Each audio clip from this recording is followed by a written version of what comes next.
Kita sadar bahwa dalam pidana itu ada asas, bahwa bukti dalam pidana itu harus lebih terang dari cahaya. Saya pikir kita tahu semuanya. Kenapa? Karena memang bangunan hukum ini bangunan yang sangat spesifik, Pak Jaksa Agung. Tidak semua orang bisa mengakses bangunan hukum ini.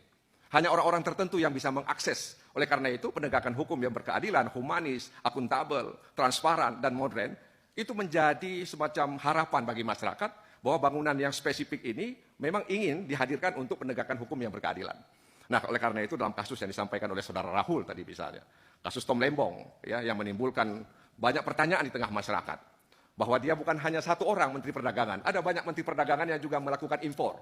Dan tentu saja ya ada pimpinan yang di atas, dan itu juga ada rakortas dan lain sebagainya lah. Itu yang informasi yang kita dengar. Masuk ke sumber daya alam tadi yang impor gula tadi, kami merasakan, mendengarkan percakapan di publik. Penanganan penangkapan kasus Tom Lembong itu syarat dengan dugaan balas dendam politik. Itu yang kami dengarkan, itu yang kami rekam, karena itu kita sampaikan. Harus dijelaskan ini ke publik lewat Komisi 3 ini supaya betul-betul kita dapat. Untuk kasus Tom Lembong sama sekali kami tidak pernah ada masuk soal politik. Kami hanya yuridis dan itu yang kami punya. Soal nanti apa yang menjadi hal-hal yang bergulir di media, nanti akan saya minta Jampisus untuk menyampaikannya. Karena untuk menetapkan seseorang menjadi tersangka itu tidak mudah. Kami melalui proses tahapan-tahapan yang sangat rigid. Dan tidak mungkin kami menentukan seseorang menjadi tersangka. Ini akan melanggar HAM. Kami pasti hati-hati. Nanti Jampisus akan menyampaikan apa dan mengapanya.